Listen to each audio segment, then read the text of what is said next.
کسی گاؤں میں ایک غریب مولوی رہتا تھا۔ وہ اس چھوٹے سے گاؤں کی اکلوتی مسجد کا امام تھا اور نماز کے علاوہ گاؤں کے بچوں کو قرآن بھی پڑھاتا تھا، جبکہ اس کی بیوی گاؤں کی بچیوں کو مدرسہ پڑھاتی تھی، جس سے ان کا گزر بسر ہو جاتا تھا۔ ان کی ایک ہی بیٹی تھی جو کہ بہت خوبصورت تھی۔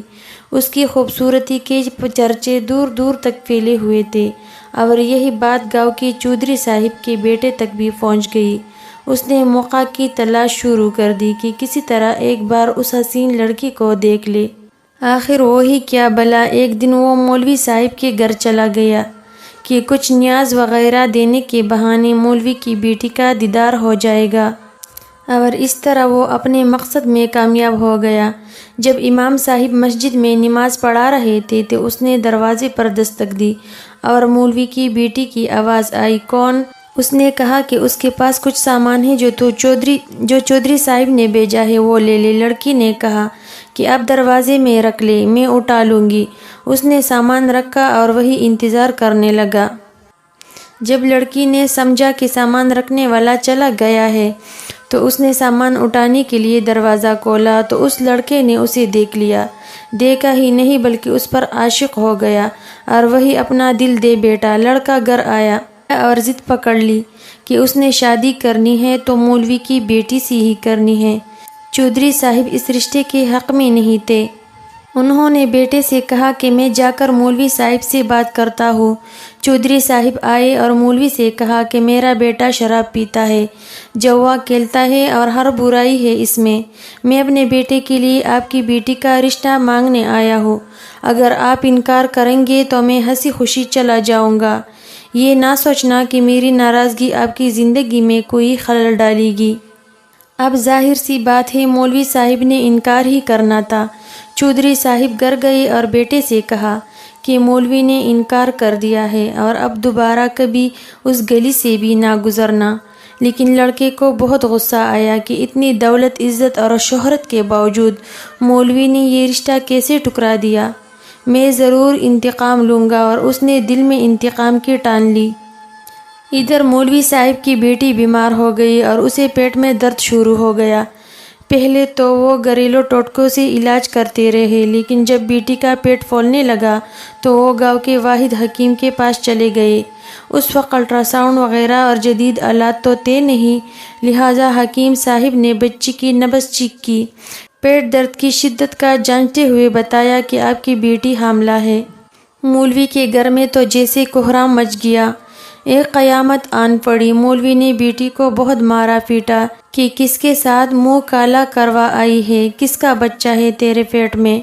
ایک دو بار اسے قتل بھی کرنا چاہا، لیکن میں بیچ میں آ گئی۔ اسے یقین تھا کہ اس کی بیٹی بے گناہ ہے۔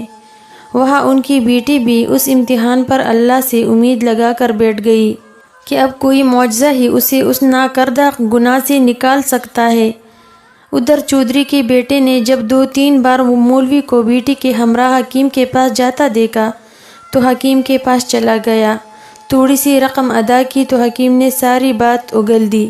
چودھری کا بیٹا واپس آیا، گاؤں کے میراثی کو کچھ رقم دت کر سارے گاؤں میں اعلان کروا دیا کہ مولوی کی بیٹی بغیر نکاح کی حاملہ ہو گئی ہے۔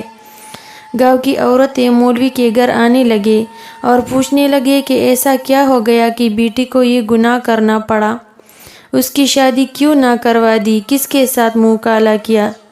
غرض جتنے منہ اتنی باتیں۔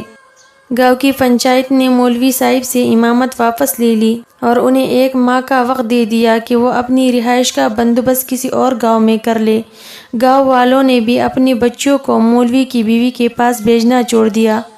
ہر طرف سے مولوی صاحب پریشانیوں میں گھیرے جا چکے تھے، انہیں کوئی راستہ دکھائی نہیں دے رہا تھا۔ ایک دن وہ پریشانی کی عالم میں بیٹھے تھے کہ دروازے پر دستک ہوئی۔ جا کر دروازہ کھولو تو سامنے ایک خوبرو نوجوان کھڑا تھا۔ اندر آنے کی اجازت طلب کی تو مولوی صاحب پریشانی کے عالم میں کچھ سوچنے لگے۔ لڑکا سمجھ گیا اور اپنا تعارف کروایا کہ میں آپ کا شاگرد، بچپن میں آپ سے قرآن پڑھا ہے، فلاں شخص کا بیٹا ہوں اور برابر والے گاؤں سے آیا ہوں۔ مولوی صاحب نے پہچان لیا اور اسے اندر لے آئے۔ اس نے اپنے آنے کا مقصد بتاتے ہوئے کہا کہ اسے معلوم ہوا ہے کہ آپ کی بیٹی کے ساتھ یہ ماجرا پیش آیا ہے۔ مزید بتایا کہ وہ شہر سے حکمت کو کورس مکمل کر کے آیا ہے اور گاؤں میں حکمت خانہ بنانے کا ارادہ رکھتا ہے، لیکن آتے ہی اسے اس بات کا علم ہوا تو اسے یقین نہیں آیا کہ یہ واقعہ سچ ہے، اور وہ اس کا راز معلوم کرنے پہنچ گیا۔ مولوی صاحب کو بھی کچھ امید سی نظر آنے لگی۔ اس لڑکے نے مولوی صاحب کی بیٹی کی نبض دیکھی، کچھ تفصیلات پوچھے اور پھر کچھ سوچتے ہوئے مولوی صاحب سے ایک بکرے اور ایک کتے کا بندوبست کرنے کو کہا، جبکہ لڑکی کو دن کا کھانا کھانے سے منع کیا اور بھوکا رہنے کو کہا۔ اس کی بات پر عمل کرنا پڑا۔ مولوی صاحب اور کرتے بھی کیا، ڈوبتے کو تنکے کا سہارا، رات تک سارا بندوبست کر دیا۔ لڑکے یعنی حکیم نے گاؤں کی کچھ معزز عورتوں کو بھی بلوا لیا اور ان سے بکرے کا گوشت پکانے کو کہا۔ جب گوشت پک چکا تو اس لڑکے نے لڑکی سے کہا کہ پیٹ بھر کر گوشت کھائیے۔ لڑکی بھی صبح سے بھوکی تھی، جی بھر کر گوشت کھایا۔ جب لڑکی نے گوشت کھا لیا تو اس وقت تک محلے کے کچھ مزید لوگ بھی مولوی کے گھر کے باہر جمع ہونے شروع ہو گئے کہ یہاں کیا ماجرا چل رہا ہے۔ اس لڑکے نے مولوی صاحب کی بیٹی کو بلوایا اور دوسرے کمرے میں لے گیا جہاں اس نے پہلے سے کتا ذبح کر کے رکھا ہوا تھا۔ اس لڑکی کو بتایا کہ جو گوشت اس نے کھایا ہے وہ اسی کتے کا گوشت تھا۔ بس پھر کیا تھا، لڑکی نے الٹیاں شروع کر دی اور جو کچھ کھایا تھا سب باہر آنے لگا۔ کچھ ہی دیر میں اس کے پیٹ سے الٹی کے ذریعے ایک مینڈک بھی باہر نکل آیا، جیسے سب محلے والوں نے اپنی آنکھوں سے دیکھا۔ جیسے ہی مینڈک باہر نکلا لڑکی کو کچھ سکون سا محسوس ہونے لگا، تو وہ لڑکا کہنے لگا کہ اس لڑکی نے کسی ندی یا دریا کا پانی پیا تھا۔ چھوٹا سا مینڈک کا بچہ اس کے حلق کے ذریعے پیٹ تک جا پہنچا۔ جب وہ مینڈک کا بچہ بڑا ہوا تو اسے تکلیف شروع ہو گئی اور انفیکشن کی وجہ سے پیٹ بھی پھولنا شروع ہو گیا۔ گاؤں کے سب لوگ اس لڑکی کی ذہانت اور حکمت دیکھ چکے تھے۔ اس لڑکی کی پاک دامنی بھی سب پر واضح ہو گئی۔